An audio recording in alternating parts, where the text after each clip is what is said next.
la bienvenida.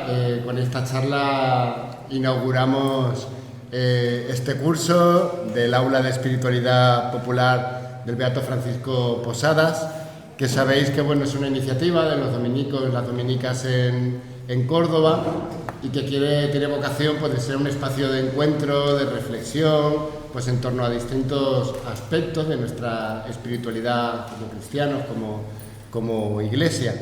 A lo largo del curso nos encontramos todos los terceros martes de cada mes. Habitualmente en los meses corrientes tenemos un rato de reflexión y profundización y oración en torno a una pintura, y después hay 3 días extraordinarios a lo largo del curso en los que tenemos una charla. Y inauguramos el curso con uno de esos días extraordinarios con un invitado de lujo que ahora enseguida Antonio os va a presentar. Bueno, muy buenas tardes. Yo voy a hacer la presentación del conferenciante. Don Tomás Pajuelo Romero es natural de Peñarroya, Pueblo Nuevo, nacido el 26 de abril de 1967. Fue ordenado presbítero el 19 de septiembre de 1992. Es licenciado en Teología por la Universidad de Comillas y el 16 de diciembre del año 2000 tomó posesión como párroco de la que iba a ser parroquia del Beato Álvaro de Córdoba, porque aún en ese momento, cuando él fue nombrado, no se había construido todavía el templo. Provenía de Bujalance, de la parroquia de la Asunción, una parroquia que muchos sabréis que es inmensa y preciosa, tanto que la llaman como la Catedral de la Campiña. Y llega a Córdoba y de repente se encuentra con un local en la avenida de Guerrita, que había sido incluso una tienda. Que era una tienda. Que era una tienda. Era pasar de un altar casi catedralicio a tener a la gente, a los fieles, a menos de 1 metro de distancia. El nuevo templo se inauguró en mayo del 2001 y desde ese momento el barrio, según comentarios, respondió muy bien y con bastante participación. Aunque no sé si ya habrá cambiado o no, pero al principio se le llamaba la parroquia del Beato San Álvaro. Se sigue llamando. Incluso esta respuesta del barrio ha dado a que se haya construido un nuevo templo auxiliar de la parroquia, que es la iglesia del Beato Cristóbal de Santa Catalina. También es licenciado en Derecho Canónico por la Universidad Pontificia de Salamanca y abogado matrimonial rotal por la Rota de Madrid. Y en noviembre del año 2013 fue nombrado juez instructor del Tribunal Eclesiástico de Córdoba. También es canónigo de la Santa Iglesia Catedral de Córdoba. Fue nombrado en noviembre del 2016 por el obispo de Córdoba junto a don Antonio Prieto Lucena, actual obispo de Alcalá de Henares. Y no sigo más, por si acaso. Porque ya que en noviembre del 2018, Monseñor Demetrio lo nombró director de la Casa Sacerdotal de San Juan de Ávila. Para él es uno de los servicios que mejora, con los que ha procurado llevar el bienestar a los sacerdotes residentes que han alcanzado cierta edad. Lo ha dejado por hace unos meses que han hecho unos nuevos nombramientos. Otros cargos que posee es conciliario archidiocesano y diocesano de la adoración nocturna y conciliario diocesano de la adoración nocturna femenina. Es capellán del Camino de la Hermandad del Rocío de Córdoba, lleva ya más de 20 años haciendo el camino, conciliario de la Hermandad de la Sagrada Cena, profesor de Derecho en el Instituto de Ciencias Religiosas Victoria Díez, conciliario del equipo 42 de los equipos de Nuestra Señora en Córdoba, sacerdote colaborador en los cursillos de cristiandad y lo que ahora se llama modernamente CEO del periódico digital La Voz de Córdoba, El Debate. Estos son sus cargos y algunas de ellas son cargas. Como personalmente os puedo decir que es una persona de fácil y culta palabra, de trato muy humano, entrañable y alegre. Me gustaría dar 2 ejemplos de ese trato alegre. En una entrevista que le hicieron, le preguntaron qué le llevó al sacerdocio. Y respondió: el ejemplo del cura de mi pueblo, su entrega y su alegría. Y eso bien que lo lleva a gala. Y en otro momento, en los más de 20 años de capellán de camino en la Hermandad del Rocío de Córdoba, él decía que he conocido y compartido vivencias muy hondas de conversión en muchos rocieros. Ese encuentro con Cristo por María, como decía San Juan Pablo II, provoca una verdadera alegría que hay que compartir. Y así lo lleva haciendo durante todo este tiempo. Tanto en esa entrega suya personal, creo que es lo que a él también le hace que sea una persona recta y cumplidora, y así se lo pida a los demás. Y una confesión personal, para mi mujer y para mí, fue un gran descubrimiento como persona y como sacerdote. Y le reitero las gracias por haber aceptado esta invitación a esta charla. Bueno, yo te doy las gracias porque he leído todo eso para que soy importante. Y bueno, yo intento, desde que me ordené, ser sacerdote, en lo que me pide la Iglesia. Me mandaron a estudiar allí a Salamanca, muy cerca de los dominicos, con 40 tacos, y me tuve que ir a estudiar Derecho, después a Madrid, después a Roma, y ahora estoy en esa parte de los tribunales y esto que, bueno, pues también cumpliendo una misión que es importante y que, bueno, que hace falta también. Y luego las demás, pues son, lo que más es, soy párroco. Tengo la alegría que está Esperanza, que es de allí de Pugalanza, que le comenté que tenía, es vecina de aquí y viene. Pero, bueno, lo que intento es ser normal y ya está. Cuando me ordené es lo que le pedí al Señor todos los días, ¿no? Yo tengo dos cosas. Cuando me ordené y me preguntan, digo, yo la canción digo, ¿qué despiste, Señor, tuviste conmigo cuando me llamaste, cuando me elegiste? Porque hay gente muchísimo mejor que yo para esto, pero bueno, se fijó en mí, ¿qué vamos a hacer? Y segundo, lo que sí le pedía desde que me ordené, ser normal. Bastante raro era que un tío joven fuese cura para que encima fuese raro. Entonces, pues es lo que he intentado siempre, ser normal, como decía Antonio. Y ya está. Y a propósito de lo del Rocío, que es así, para que haga una idea de las conversiones, yo he confesado a uno de HB en el Rocío y se ha convertido después de hacer un camino. O sea que ahí creo que la grandeza de lo que hace el Señor muchas veces con cosas que no nos esperamos o con cosas que están denostadas y que Bueno, pues ya está, vamos a dejarnos de lo mío, vamos a lo importante. Cuando me decía Antonio participar en el aula a propósito de este año jubilar que ha puesto el Papa Francisco a propósito con su bula la espe non confunde, la esperanza no confunde, llenos de esperanza, pues que iba a ser un poco el tema de este aula de este año. Claro, la primera impresión yo me lo quería llevar a lo mío, que es hablar de lo que es una bula, de todas esas cosas, que es lo canónico, que me voy yo y lo sé. Pero él me dijo, no, nosotros queremos el antes, ¿no? Un poco, está basada en la carta del apóstol San Pablo a los romanos y queremos que nos hable un poquito de la carta del apóstol, de todas estas cosas. Y mirad, ha sido un reto, porque salir de mi zona de confort. Yo no soy biblista, así que si aquí hay alguno, me perdonáis si digo alguna burra. Lo que es lo que, bueno, he intentado ir un poco para que comprendamos la carta a los romanos, porque de ahí se basa el Papa en todo, ¿no? De hecho, ahí es como empieza, ¿no? Espe non confundi, la esperanza no defrauda, de Romanos 5. Entonces, ¿quién es Pablo? ¿Quién es Pablo? Bueno, Pablo, según el libro de los Hechos de los Apóstoles, él se presenta diciendo que nació en Tarso, que era la capital de la provincia romana de Cilicia, que es una región de la actual Turquía. Aparece en Hechos 9:11, 21:39 y en 22:3. No voy a leer todos los textos porque si no tiramos aquí todos los días, pero sí digo que podemos situar su nacimiento en torno al año 10 de nuestra era cristiana, ya que hacia el año 34 fue la lapidación de Esteban y él ya estaba allí como joven. Es el que sujetó los mantos para que pedrearan, dice el libro de los Hechos de los Apóstoles. Si os acordáis, dice, y había allí un joven llamado Saulo que sujetó los mantos mientras los demás apedreaban a San Esteban. Así empezó el colega. Bien, hacia el año 60 pues él escribe a Filemón y Pablo se considera como un viejo ya.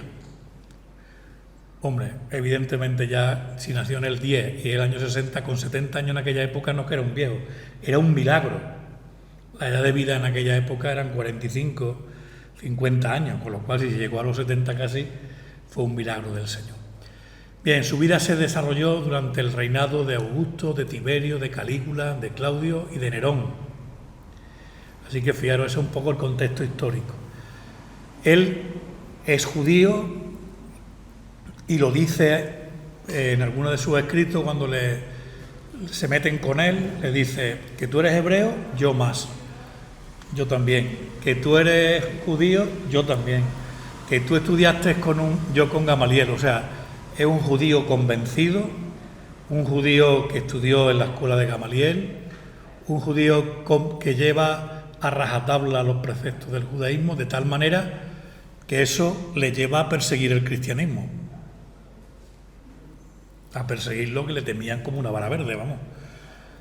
De tal que cuando a Ananías le dicen que vaya a hablar con Pablo, se acojonó. Señor, pero ¿cómo voy a hablar con ese? Si sabía, y dice los libros de los Hechos, porque sabía que era perseguidor y todas esas cosas. Ahí lo pone muy fino, pero yo me imagino cuando le diera al Señor, ve a hablar con este, y este se dedicaba a coger cristianos y matarlos, pues imaginaros, ¿no? Bueno, en latín, Paulus significa pequeño o poco, que es bastante significativo, porque él siempre luego dijo, se definía así como el último aborto al que le habló el Señor, ya ni persona. Y diciendo la historia de la salvación, vino Jesucristo, le habló, y después a mí se me apareció como yo un aborto, o sea, yo como que no soy nada para elegirme de lo suyo.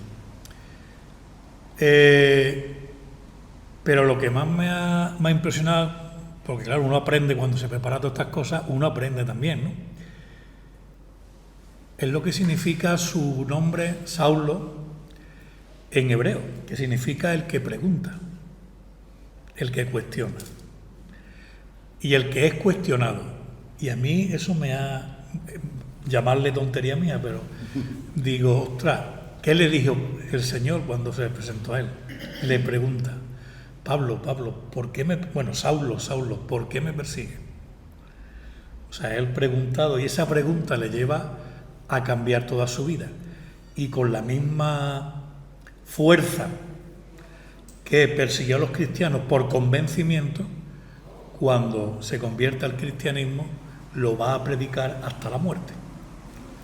Entonces, cuando me he enterado que Saulo, pues significa el preguntado, yo decía, madre mía, esto es que su vocación empieza con esa pregunta del Señor.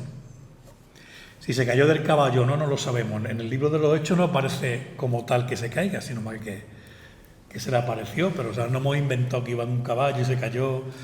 Y de hecho yo el cuadro que tengo allí de San Pablo en la parroquia está cayéndose del caballo. Bueno, es la iconografía normalmente de la conversión. Pero sí le pregunto, Saulo, ¿por qué me persigue? Y entonces él pregunta, ¿quién eres? O sea, ese encuentro personal con el Señor. Y se produce en él una catequesis preciosa. Le dice, vas a encontrarte con una persona y él te lo dirá. Y viene Ananías, ese que al principio estaba un poco acongojado por no repetir la palabra fea. Y Ananías empieza a explicarle quién es Jesucristo, cuál es el mensaje cristiano, empieza a predicarle pues el querigma, o sea, ha muerto y ha resucitado por nosotros, ese que esperabais vosotros como judíos es él, y se ha presentado y ha hecho todos estos milagros, etcétera, etcétera. Y eso lo resume el libro de los Hechos diciendo que a los 3 días, también es muy significativo, 3 días. Jesús está 3 días en la muerte y pasa a la vida, que es la resurrección. Pablo está en la muerte, que era el pecado, el vivir según los gentiles y según el judaísmo, y nace a la luz en su bautismo, cuando Ananías lo bautiza y se le caen, y pasa de la ceguera del mundo, se le caen esas escamas y empieza a ver la luz. Pero qué significativo, es una catequesis bautismal preciosa, la conversión de Pablo.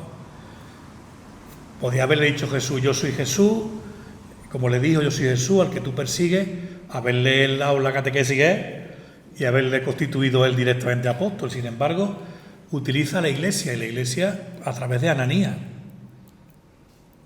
Y Pablo es el proceso de formación de aquel momento. Pero físicamente lo pone en la Biblia, pues con eso tan espiritual, ¿no? De las tinieblas del pecado a la luz de la resurrección, de la muerte a los 3 días, con el bautismo se le caen las escamas y la vida, con lo cual vemos ahí la singularidad de Pablo, ¿no? Junto con Pedro son los dos pilares de la fe católica. Si os dais cuenta, en la mayoría de las iglesias está San Pedro y San Pablo. San Pedro con las llaves y San Pablo con la espada. No porque convirtiera espadazos, sino porque le cortaron la cabeza con la espada. Pero son los dos pilares, siempre. Porque efectivamente Pedro se dedicó a todos los de origen judío y Pablo se dedicó a todos los gentiles. Hombre, por comodidad podía haber dicho, no, me voy yo con los judíos, que si yo los conozco y sé cómo rebatirles. Porque yo soy judío, hijo de judío, enseñaba en Gamaliel, etcétera, etcétera. Pero aceptó. Pedro se quedó en Jerusalén, con la comunidad de Jerusalén, y él comienza esa diáspora, un término muy judío, ¿no? La diáspora, para ir por el Mediterráneo, las ciudades romanas, predicando. 2 de los viajes es porque lo llevan preso. Y como el viaje era muy largo, pues él aprovecha para ir parando e ir predicando, envía las cartas, etc. Y hace alusión a algo que nos puede parecer extraño. Él, cuando ve que lo van a matar, que lo van a condenar, apela a su condición de ciudadano romano. Parece ser que los ciudadanos de Tarso, de la ciudad esta de Tarso, y especialmente él, que era una persona importante, de una familia de origen, pues algún comerciante importante, se les concedió esa ciudadanía romana, porque era una ciudad importante, era un puerto importante y era un puerto comercial que ayudó mucho a los romanos. Y se les concedió el ser ciudadanos romanos. Por eso Pablo apela a que sea el César el que le juzgue, y por eso va a Roma. Si no, hubiera perdido la cabeza mucho antes, o hubiera sido crucificado, o hubiera sido, bueno, de las muchas maneras que los romanos se cargaban a la gente, ya está. Y entonces él apela a su condición de ciudadano romano, y el propio Poncio Pilato dice, bueno, pues entonces que vaya al César y que el César diga lo que tiene que hacer. Y ahí empieza ese viaje. Y bueno, pues entre sus muchos escritos, ¿no? Pues tenemos, no voy a alargarme mucho más, porque tampoco quiero yo esto, la carta a los romanos. La carta a los romanos es el escrito más completo y más extenso de las que escribe Pablo. El esquema de la carta es una introducción que sería del capítulo 1, del 1 al 17. Después una primera parte que se podría llamar Salvados por Dios mediante la fe, que es del capítulo 1, versículo 18 al 4, versículo 25. Entre paréntesis, esta parte sacada de contexto es la que va a utilizar Martín Lutero para lo de la sola fide, la sola fe, para apartarse de la Iglesia, porque la carta no termina diciendo solo la fe, termina diciendo la fe con obras, de tal manera que San Juan va a decir, demuéstrame tu fe sin obra, que yo con mis obras te voy a demostrar mi fe. Pero él se cogió como un clavo ardiendo ahí, y la sola fe, ¿no? De ahí viene. La segunda parte de la carta es la nueva vida en Cristo, que él ha experimentado y que él está experimentado de comunidad en comunidad. Él sigue viendo la Iglesia como el nuevo Israel, que será la tercera parte, el pueblo salvado por Dios. Y luego, en la cuarta parte de la carta a los romanos, hace una visión moral, o sea, él explica cómo tiene que ser el comportamiento de los cristianos. Yo creo que es una parte de la carta que tendríamos que releernos. Estamos en un mundo que aquí, más que con pensar las cosas o mirarlas en internet, parece que ya las vivimos y las hacemos. Yo a mis alumnos les dice, ¿sabéis qué es esto? No, sí, lo he buscado en internet, pero ¿lo has leído? No, lo he buscado. Ya con eso parece que como lo has buscado, ya que sabes de eso. No, las que lo han buscado, pero no se han metido a leerlo, no sé si te pasa a ti, pero es muy común. Sí, yo sé dónde buscarlo, yo sé dónde está en internet, pero bueno, ¿sabes lo que dice? No. Bien, pues eso nos pasa también en la vida cristiana. Con solo decirlo parece que ya lo somos, no. Una cosa es decirlo y otra cosa es ser. El ser se demuestra con el hacer de cada día. Yo hay una frase que yo la combato mucho, que es esto de que yo soy cristiano no practicante. La habéis oído muchas veces, ¿verdad? Bueno, eso es un silogismo absurdo, por utilizar un término técnico. Utilizando el mismo silogismo me vaya a permitir que yo haga unos cuantos ejemplos para que veáis lo absurdo. Yo soy astronauta de la NASA no practicante, o presidente del gobierno no practicante, o fontanero no practicante, o especialista o entrenador del Real Madrid, ya que viene la selección, no practicante. Poniéndole no practicante puede ser lo que te dé la gana, porque se queda en el ámbito de lo teórico. Entonces yo puedo ser lo que quiera y decir ser lo que me dé la gana. ¿Me explico? ¿Veis el absurdo, no? No, lo que te hace ser cristiano, la única manera de ser cristiano es ser cristiano en la práctica, no solo de piedad, sino en la vida diaria. Y es una cosa que Pablo, en su carta a los Romanos, en la última parte, lo dice muy claro, es esa parte un poco más de la conducta cristiana. Y termina con una conclusión que va desde el versículo 5 hasta el capítulo 16, final del 27.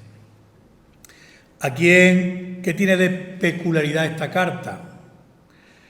Pues que está escrita a la comunidad de Roma, precisamente a la comunidad cristiana del lugar donde va a ser condenado a muerte. Él iba a sufrir un juicio del César no esperando la solución, no, sino el no morir crucificado. Entonces le conceden el privilegio de que muera decapitado, que duele menos y tardan menos. Te cortan la cabeza y se acabó. Si acaso te mueves un poquillo como los pollos cuando le cortaban antes la cabeza, que se pone a correr por allí por el corral, si no lo tenías bien sujeto. Pero claro, en la cruz eran muchas horas, incluso días de agonía. Por eso le partían las piernas, para que se alargara la agonía, se acortara la agonía. Pues entonces, para evitarle ese sufrimiento, él apeló a su condición de ciudadano romano. Ahora, que iba a morir lo sabía él, claro. Entonces, él escribe esa carta precisamente a esa comunidad que le acoge. No es como ahora, que hay cárceles, que hay cosas. En aquella época, pues bueno, tú eres condenado a muerte, irte no te puede ir a ningún lado, porque si intentas ir, te matamos. Pues si quieres vivir con los cristianos, tú sigues viviendo con los cristianos, que ellos te alimenten, que ellos te cuiden, que ya te llamaremos para matarte. Y está viviendo con la comunidad cristiana de Roma un tiempo. Y a esos son los destinatarios, ¿no? El escrito más profundo, como he dicho, ya tiene la experiencia de haber vivido en Colosa, a los colosenses, en Filipo, a los filipenses, en Tesalónica, a los tesalonicenses, ha estado viviendo en esas comunidades cristianas. Es un hombre que además, como él dice, se ha ganado siempre el pan con el sudor de su frente. Él tiene una profesión bastante curiosa, él es constructor de tiendas. No tiendas de campaña como las del Decathlon, sino las tiendas de los nómadas, que se hacían con piel de camello. No sé si yo cuando estuve en Tierra Santa estuvimos visitando a unos nómadas en el desierto y vimos una de estas tiendas antiguas. Las de ahora no son pues como los pabellones de ahora, hechos de lona, mucho menos pesados, sin tanto. Pero Pablo se dedicaba a construir ese tipo de tiendas para los nómadas y además era curtidor de piel, talabartero decimos aquí, o que el nombre, o curtidor o guarnicionero, las cosas eso es lo que se dedicaba. Y él siempre dice en sus cartas que él no ha sido una carga para nadie, sino que ha vivido siempre de su trabajo, ¿vale? Y la carta de los Romanos habla de esa fe, y aquí nos viene con lo del Papa, pues que esa fe nos abre siempre a la esperanza, y esto es lo importante. para no alargarme mucho, que quiero dejar un tiempecito para que preguntéis. Se habla de la esperanza porque es una fe que no se queda en este mundo. La fe, decía Santo Tomás de Aquino, ilustre dominico, mi santo patrón. Yo soy de Santo Tomás de Aquino y celebro ese día, porque nací el día en que se celebraba antiguamente, hasta que con el cambio del concilio, cuando se cambiaron los santos, pasó al 28 de enero. Y entonces él decía que la fe es la certeza de aquello que se espera, la esperanza, perdón. Y la fe es el conocimiento de aquello que se anhela, pero que se anhela, es un conocimiento que nace del encuentro con el Señor. No es algo absurdo, no es algo lo que tú quieras a tu familia o lo que tú quieras a alguien no es palpable y objetivable con un medidor de amor, solo en tus obras de amor hacia esas personas. La fe es lo mismo. Tu fe no hay un pistómetro, como yo digo, ¿no? Pisti es fe en griego. Si pudiéramos decir, a ver, tú tienes fe, te bautizamos, no te bautizamos. Tú tienes fe, pues ¿para qué pides el bautismo? O tú, no podemos. La única fe son las obras, es la única prueba de nuestra fe y nuestra esperanza. Y a eso es lo que hace alusión el Papa. Por eso es, la esperanza no defrauda, la fe no defrauda. Me decía un compañero en el instituto, fui 25 años profesor de instituto de la Alaquén, el último que estuve, y uno de los profesores, que era ateo manifiesto, de Podemos además, me hizo una pregunta un día, que qué pasaba si cuando me muriese era mentira todo lo que habíamos predicado. Y entonces yo, muy tranquilo, le digo, pues me va a pasar lo mismo que a ti, que nos van a comer los gusanos, que nos van a quemar y los van a meter en un bote. Igual que a ti. O sea, tener fe o no tener fe, humanamente la muerte es igual para todos y nos va a dejar a todos.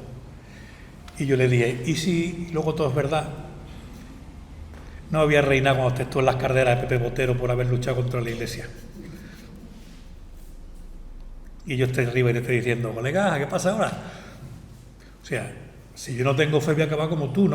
Tú no tienes nada más que yo por no tener fe. Pero yo, si tengo fe y vivo la esperanza y es la verdad de Cristo, sí me espera una vida que es la salvación, que es la que nos dice Pablo también en su carta, de ir a anhelar la salvación. ¿Me explico? Entonces, por eso la esperanza nos defrauda. Y por eso se hacen los años jubilares. Viene de una tradición que aparece en el Antiguo Testamento. Cada 50 años se declaraba año jubilar, y aquellos sí que eran a lo bestia. Había que vender todo, había que salir de tu casa e irte a otro sitio y empezar una vida nueva. O sea, era una metanoia total, un cambio total. Eso era el jubileo. Por eso era una transformación total de la comunidad judía. El jubileo para nosotros tiene ese mismo proceso, pero es más espiritual, de transformación total, de abandono de todo lo malo para irnos a la vida en Cristo Jesús. Y como estaba fundamentado en la esperanza, por eso ya el jubileo también nos sirve para ofrecerlo por los que ya están en el purgatorio, en lo que queramos, que es lo que nos dice la Iglesia, expiando las culpas o los restos de la culpa del pecado que no hayan podido perdonar. Porque mirad, no sabemos ni el día ni la hora, y todos estamos pensando, bueno, cuando me esté muriendo llamo a un cura, me confiesa y ya yo voy aviado y limpito para arriba, como el buen ladrón en la cruz. Pero ¿quién te garantiza que vas a poder llamarlo si te mueres de repente? Con lo cual, si estamos un poquillo limpios y un poquillo apañadillos, mejor que vayamos apañadillos a que estemos esto, ¿no? Porque es verdad que no sabemos ni el día ni la hora ni cómo será. Fijaros, el buen ladrón, con 5 minutos al final de antes de morir, le valió. Yo cuando voy a dar la unción y cuando voy a todas esas cosas, como tengo la prerrogativa como párroco y luego como hizo ministro de la misericordia a todos los párrocos, pues yo doy la indulgencia plenaria a todos, en nombre de su santidad el Papa Benedicto XVI, y luego con el Papa Francisco, los 3 que he conocido yo, de sacerdote, para darle todo, que vaya bien limpio y directo para que le quite todo lo que pueda, porque la esperanza no defrauda. Y bueno, nuestros pecados sí nos defraudarían, pero la esperanza no. Y de ahí viene el año jubilar, de esa esperanza en la fe, ¿no? Que nos decía San Pablo. Y en el capítulo 5, en el versículo 5, como empieza la encíclica, nos dice, bueno, esta es, no la encíclica, perdón, es una bula. La bula es un documento que tiene un carácter definitorio y de decreto. Luego están las cartas pastorales y las encíclicas, que tienen un carácter de magisterio de la Iglesia, ¿vale? La bula es de obediencia. Por ejemplo, en esta bula el Papa ha dicho que no se abran puertas santas en las diócesis, solo la de Roma. Que se abra el camino espiritual del jubileo, pero no con puertas santas, eso, para que no se pierda el simbolismo de las puertas santas de las 4 basílicas de Roma. Pues ya está, en este no podemos abrir puertas de la catedral ni puertas de nada. O sea, porque es una bula que tiene mandatos, por ejemplo, pues más bulas, ¿no? Por bula del Papa tal se le conceda esta hermandad, sea el pontificia. Pues son las bulas, son decretos del Papa, ¿vale? Y en esta la convoca el jubileo y dice, bajo el signo de la esperanza, que también constituye el mensaje central de la carta a los romanos y del próximo jubileo, según una antigua tradición, el Papa convoca cada 25 años este jubileo. Fue en el año 2000 y ahora en el 2025. En el 2000 lo convocó Juan Pablo II, ahora el Papa Francisco, y yo espero así llegamos a los de otros 25, no sé, ¿vale? Y aquí viene lo que es esencial. Bueno, tú no le pongas puertas aquí. Yo sabes lo que rezo todos los días, Señor, que lo de allí es eterno y va a durar toda la vida, ya es para la eternidad, así que yo no tengo prisa en irme para arriba, porque luego es eterno, o sea que lo de aquí sí se acaba, con lo cual no tengas prisa, si luego vas a ser eterno te vas a hartar de mí allá arriba, o donde me eche. Entonces, no pongas tus puertas al campo, que lo mismo te estoy viendo yo desde arriba diciendo, escucha, tú eres la que no ibas a estar. Bueno, pero fijaros, y con esto termino, y un poco centrar lo que ha sido esta parte un poco exegética y un poco más, podríamos decir, académica, ¿no? Que el jubileo pueda ser para todos un momento de encuentro con el Señor. Pensemos el encuentro de Pablo con Cristo, camino de Damasco. Nosotros estamos en el camino de la vida y siempre sale el Señor a nuestro encuentro. A ver si de una puñetera vez nos caemos del caballo y cambiamos nuestra vida. Encuentro vivo y personal. Como es escuela de espiritualidad, pues un poquito de vivo, ¿eh? Muchas veces nosotros y todos sabemos mucho, pero no, es más vivir lo que sabemos. Vivir a Cristo. Yo sí de algo me alegro de todos esos cargos, por ejemplo, de adoración nocturna, las noches de adoración ante el Santísimo, te hace darte cuenta de aquello que le pasó al santo cura de Ars con uno de los agricultores de su pequeña aldea de Ars, ¿no? Que lo veía llegar todas las mañanas, antes de irse al campo, se tiraba media hora delante del Santísimo allí en el sagrario, no decía nada, no rezaba nada en voz alta, no tenía ningún libro. Y ya se armó de valor el santo cura de Ars y le preguntó, bueno, ¿qué le dice o qué hace aquí media hora? Dice, yo lo miro, lo amo, me mira y me ama. Era campesino, no sabía leer y escribir y le dio al santo la mayor lección de espiritualidad. Lo miro, me mira, lo amo, me ama. Pues eso se trata del jubileo, que nos encontremos con ese Jesucristo vivo que viene a darnos como siempre el perdón y la misericordia. ¿A qué ha venido Cristo? Como dice el apóstol San Pablo, a entregar su vida por nosotros, para salvarnos. Si leemos la carta a los Efesios, en las antiguas, en la nueva versión no. Cristo no hizo alarde de su categoría de Dios, sino que se rebajó de su rango y aprendió como uno de tantos, obedeciendo hasta la muerte, y una muerte de cruz. Y en esa obediencia a la fe, esa obediencia a Cristo Jesús, encontraremos nuestra salvación. No en esas teorías que tenemos muchas veces. A mí me da mucha pena que ahora, os voy a decir dos frases que a lo mejor chocan, pero es que es verdad. Aquí cualquiera es más cristiano que Dios y sabe más que todo. Y otra, usted me va a decir a mí lo que tengo que hacer. Hombre, yo de fontanería no te voy a decir nada, pero de estas cosas de Cristo sí te lo voy a decir, porque para eso me ha puesto la Iglesia, a mí, a él y a mucha gente, para llevarte a Dios. ¿Ves? De fontanería no, pero de Dios sí. Y el jubileo se trata de esto. De Pablo lo que quiere hacer caer en la cuenta en la carta a los romanos es una fe profunda, que no es una fe ilusa, que no es una fe de tonto, sino una fe basada en la razón, que eso daría para mucho, para un aula entera de un año.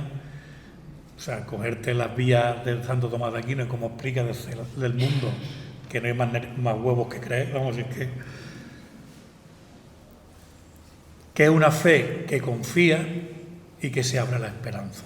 Y a mí me gustaría hoy, más que dejaros eso, la alegría de la fe.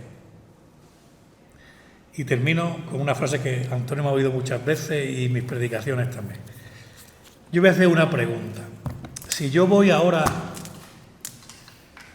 y vengo aquí a Córdoba y pregunto al taxista que me lleva de la estación, ¿dónde está aquí el ambiente en Córdoba? Que hasta aquí 2 o 3 días.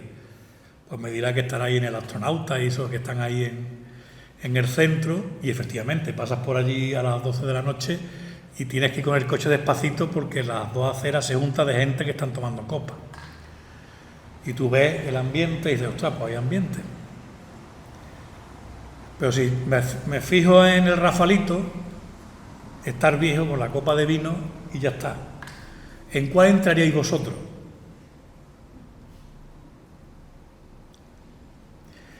Pues si el que no cree nos ve salir de misa con las caras que salimos, refunfuñando y quejándonos todo el rato, va a entrar, va a pensar, ostras, que le dan ahí, que salen así, anda que ve yo.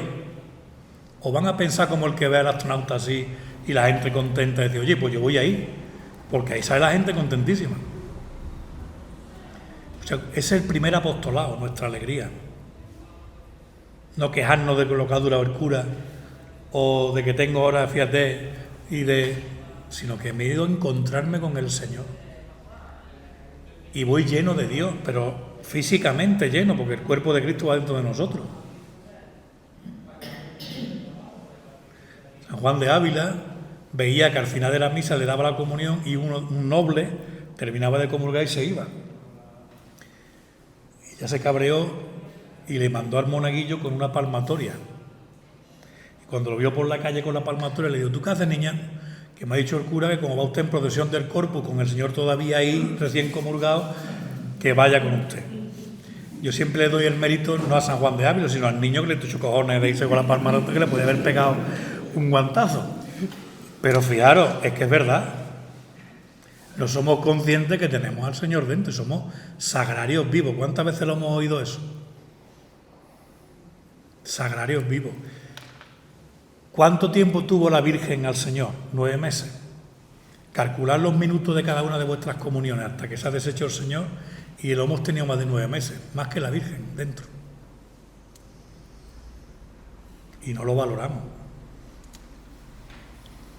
Y no salimos felices, no por lo que yo haya dicho o lo que haya dicho don Félix cuando diga misa, sino por con quién nos vamos a encontrar y con quién nos encontramos. Y nuestra cara tiene que ser como la de Moisés, que le tuvieron que poner un paño de la luz que daba, de la alegría de estar en la gracia de Dios. Y él no comulgó ninguna vez. Y nosotros salimos con unas caras como que para que entren los que no crean, vamos. Vamos. Para decir, vamos para adentro, que ahí hay un ambiente que no veas. Vamos, salen todos refunfuñando.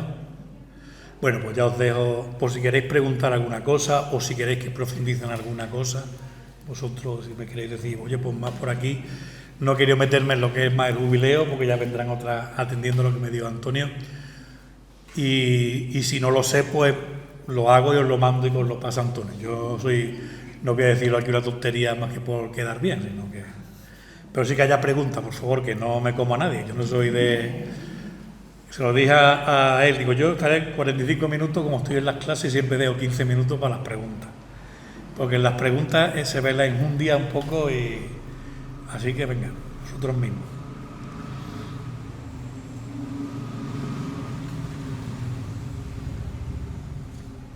Pues que me explico muy bien.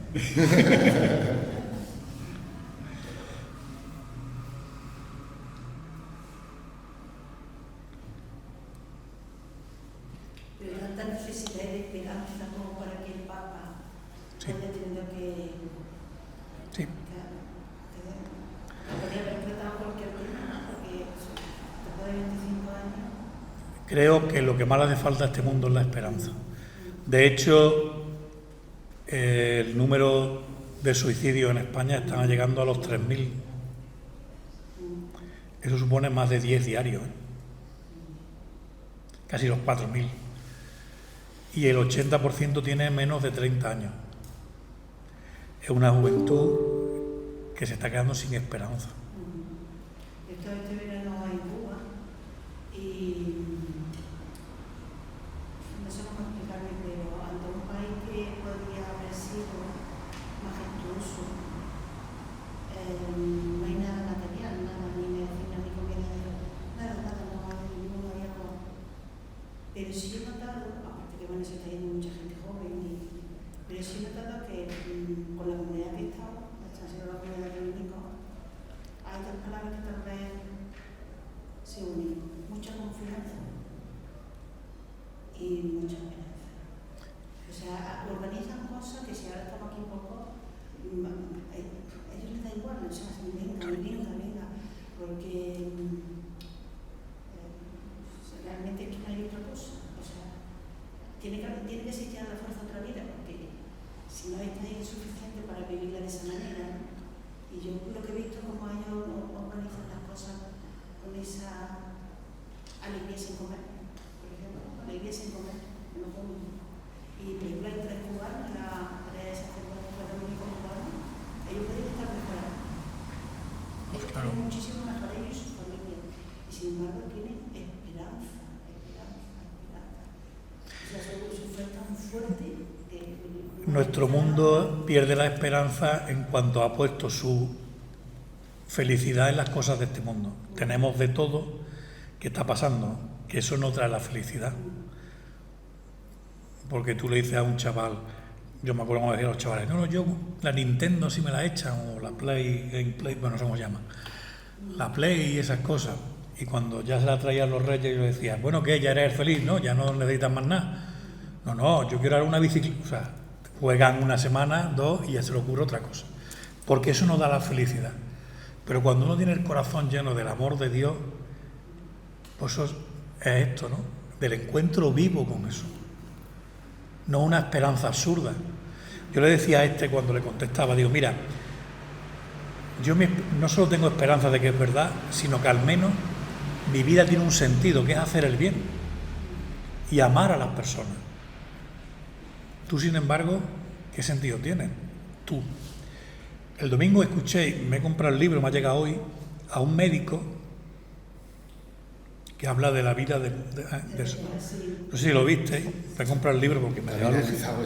Sí, es que me he quedado alucinado de las cosas que dice, porque sin saberlo o sin él decir que él no quiere decir que es de una religión, pero al final dijo que era cristiano católico, ¿no? Que él tiene pruebas científicas de que hay otra vida, ya está, que lo puede decir ahora que se ha jubilado para que no lo echaran por loco, porque era el director nada menos que del Hospital Universitario de Belviche, que es el más importante de toda Cataluña y el segundo más importante de España y el cuarto de Europa.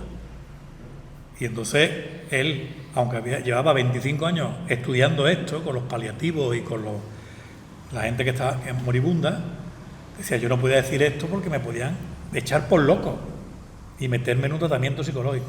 Ahora que ya me he jubilado y se dedica a hacer...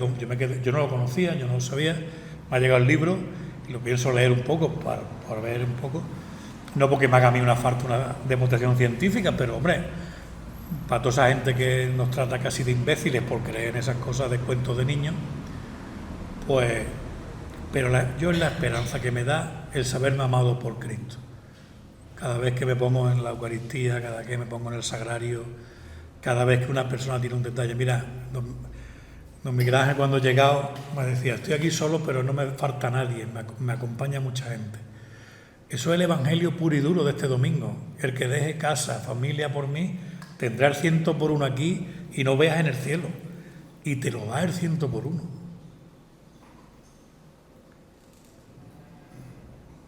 Es que es verdad, pero no nos lo creemos.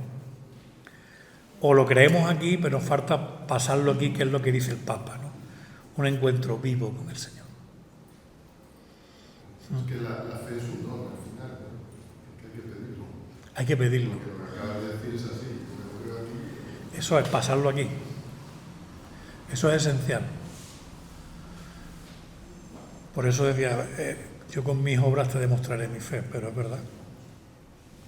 O sea, la frase de Santa Teresa de Calcuta, ¿no? Cuando fueron a entrevistarla esta de la BBC, y cuando llegó a la casa de Calcuta, la primera casa, no la segunda, que ya era un poquito mejor, se la encontró limpiando a uno que se habían encontrado ya con la lepra muriendo, que la habían recogido para morir de las calles de Calcuta. Y estaba limpiándole las úlceras con lo poco que tenía, con un paño y agua. Y la otra le dieron arca y dice, yo no haría eso por todo el oro del mundo, madre. Ni yo tampoco, lo hago porque es Cristo. Porque es el rostro de Cristo. Por el rostro del mundo yo no lo hago tampoco. Eso, es que eso. Esa es la esperanza. Es algo que yo creo que ahora mismo la esperanza es lo contrario a lo que se lleva en el mundo actual, ¿no? Porque ahora mismo lo que se quiere es lo concreto, lo que dure lo menos posible para cambiar rápidamente, y la esperanza es algo que no es concreto y que llegará, pero no tiene su tiempo, ¿no? El mundo Entonces, de hoy ir casi contra el mundo, ¿no? Contra la situación actual, ¿no? Hoy queremos las cosas para ayer. Para ayer. Pero fijaros con qué facilidad se olvida. O sea, lo que era noticia de 2 semanas ya no nos acordamos, y ahí está la avalancha de noticias que al final no nos acordamos que hace 2 semanas mataron a una persona o murió un personaje importante, o es que no nos acordamos. Sin embargo, en nuestra vida personal no funcionamos así. Cuando se nos muere un ser querido no lo olvidamos tan fácilmente. Cuando tenemos un acontecimiento feliz y gozoso no lo olvidamos, y al revés procuramos hacerlo que se extienda con las fotos, con el vídeo. O sea, es que es lo más inhumano, esa vorágine de tapar, de crear un olvido colectivo. Y al final estamos olvidando nuestra propia esencia, nuestro propio yo. Bueno, esto es más filosófico, ¿no? Pero yo creo que la juventud ya está muy perdida. Muy perdida en el sentido de que, por ejemplo, cuando yo era joven, no había móviles, no había nada. Había los compañeros, de todos los compañeros tenían 3 o 4 amigos, no todos amigos, 3 o 4.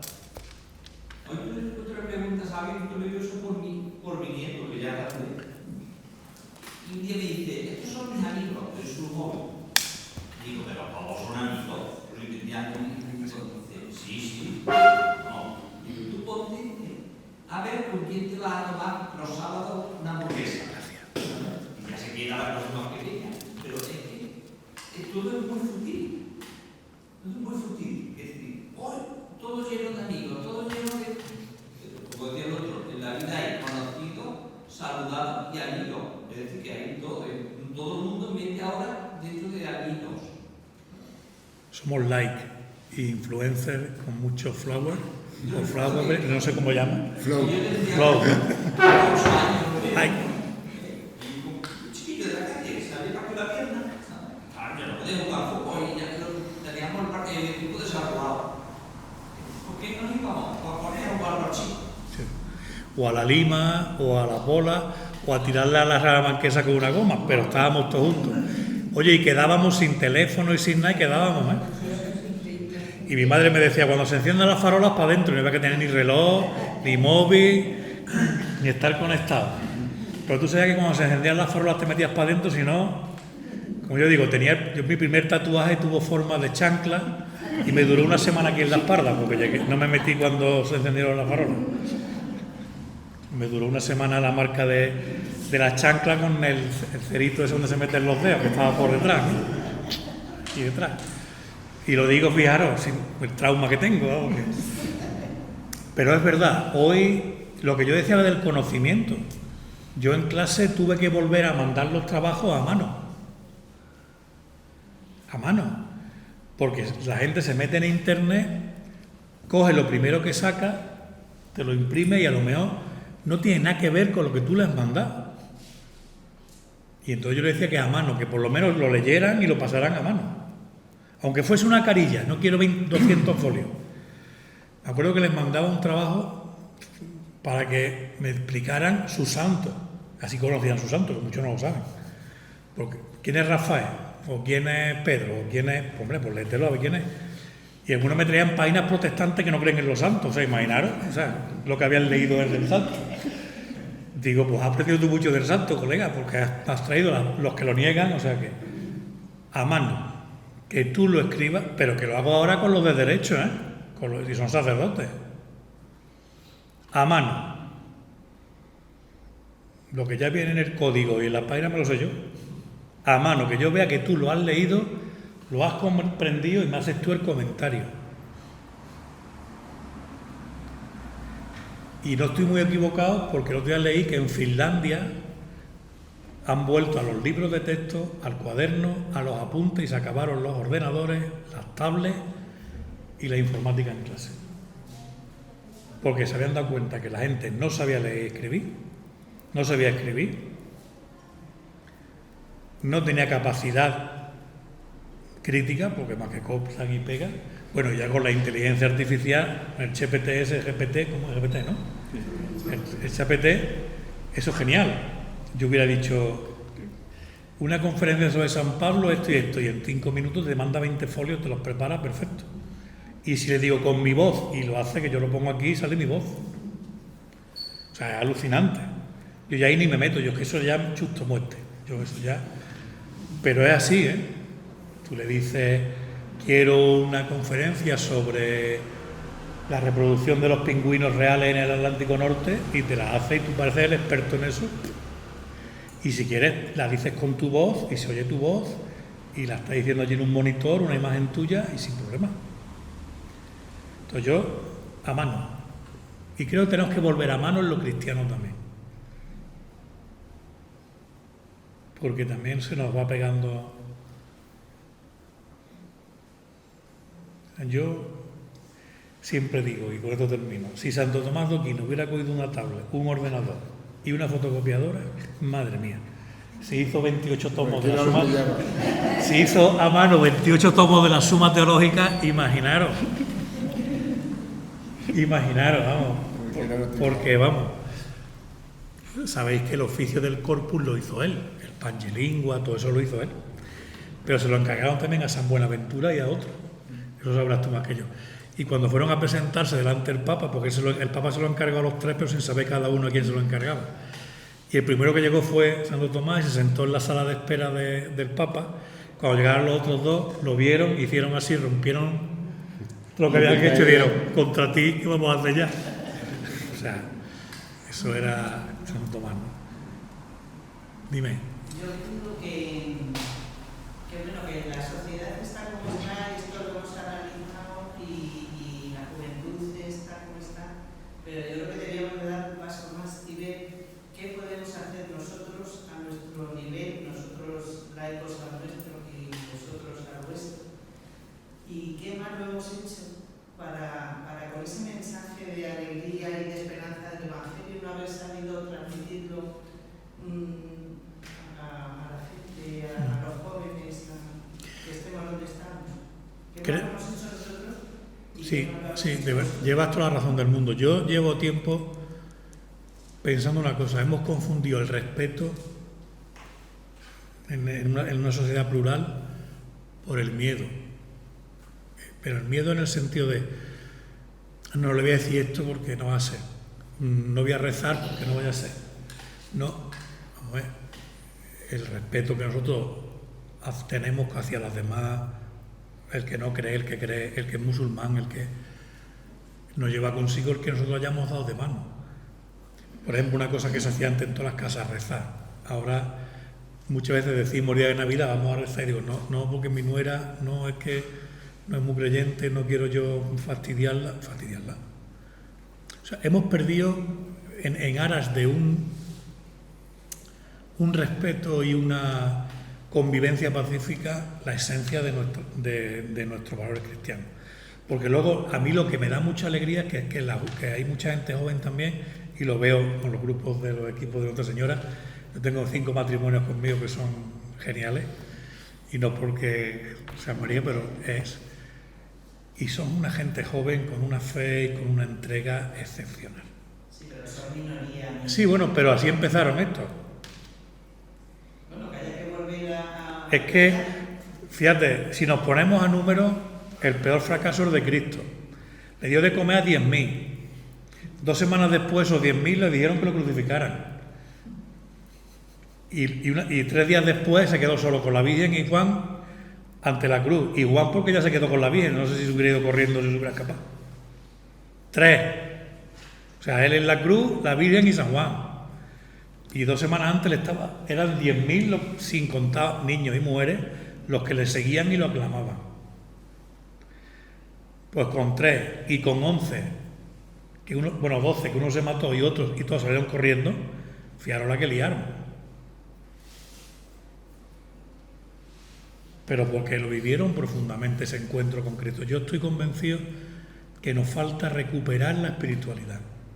San Juan Pablo II decía que teníamos que ser cada día más monjes contemplativos, todos, los seglares y los religiosos, en este mundo, para darle una esperanza distinta, para demostrarle a este mundo que hay una esperanza en Cristo. Tenemos que ser más espirituales. Nos hemos protestantizado. Fijaros, antes la misa era el cumben allí, que no se enteraba nadie porque era en latín, pero allí mucho incienso, muchas cosas, lo divino.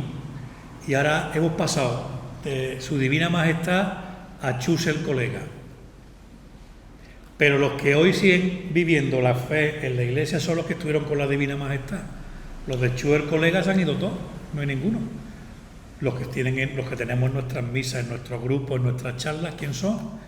Los que estudiaron y los que vivieron la divina majestad. Esa es la realidad. Y ahora de nuevo con muchos jóvenes. Tenemos la esperanza en que hay muchos jóvenes. Jefa, buena. Yo creo que es verdad que no tenemos esperanza, pero porque hemos hecho una sociedad individual y material que es el aquí y el ahora. Una esperanza de mañana, lo quiero ahora. Pero también es verdad que pienso que la juventud está perdida o no, porque gracias a Dios hay mucho movimiento para jóvenes que adquieren un verdadero encuentro con el Señor. Y eso sí es la esperanza. Sí. Yo lo veo No, yo estoy muy ilusionado. Fijaros, aunque veamos este mundo, yo estoy muy ilusionado por ejemplo, con los jóvenes, porque yo veo, por ejemplo, en la Hermandad del Rocío decidimos hacer una peregrinación con los jóvenes al Rocío. Se lo han apuntado ya 700 para ir andando desde el monte hasta el Rocío y luego esa noche tener la de vigilia de oración ante el Santísimo, unas horas, luego un ratito también de juerguecilla para que ellos estén, porque también son jóvenes, y terminar con una misa en el santuario. El plan no es de fin de semana nos vamos botellón y estar de marcha, no, el plan es ese, andar, rezar, una catequesis y después un ratito de esparcimiento, pero no muy largo porque a las 10 es la misa en el santuario. Llevamos ya 700 apuntados. El año pasado fueron 950. A lo de Guadalupe ya se habían apuntado 1.300 y han dicho la organización de allí que no pueden ir más de 900. O sea, ¿que hay una revitalización? Sí. Lo que pasa es que quizás tenemos que cambiarnos el chip y ir a esos sitios, a esos movimientos. O sea, por ejemplo, las hermandades y cofradías las vemos, pues ¿dónde más jóvenes hay? Ya quisieran, yo como CEO de La Voz, ahí sí que estoy metido en el mundo. Imaginaros, yo estoy como responsable de un periódico digital, metido en todos los salados, me llaman a las inauguraciones como poéticas de esto, a lo que yo veo que sí, pues voy, si puedo hacer algo, y a lo que es, pero tengo un contacto con políticos, con gente de la vida social y esas cosas, y ellos lo que nos envidian es la capacidad de mover 10.000 jóvenes como mueven las cofradías en Córdoba, 10.000. Y los movimientos cristianos casi 20.000, otros 10.000 en distintos movimientos. Y nosotros no lo valoramos y estamos dentro. Seguimos viendo a los otros como más. Claro que son siempre más. Porque además lo que da ruido es lo malo, ¿eh? Lo bueno no sale en las noticias. Esta conferencia, si a mí me pasa algo ahora al salir, entonces saldrá mañana en la tele, pero si por salir, no. El bien que se está haciendo, no. Pero no podemos perder la esperanza, eso es lo que nos pide el Papa. Y menos nosotros, que tenemos a Cristo. San Pablo decía, ¿quién puede apartarnos del amor de Dios? El hambre, la desnudez, la aflicción, la persecución, nada. Pueden matar nuestro cuerpo, pero no nos pueden apartar del amor de Dios. Y nosotros a la primera de cambio salimos corriendo.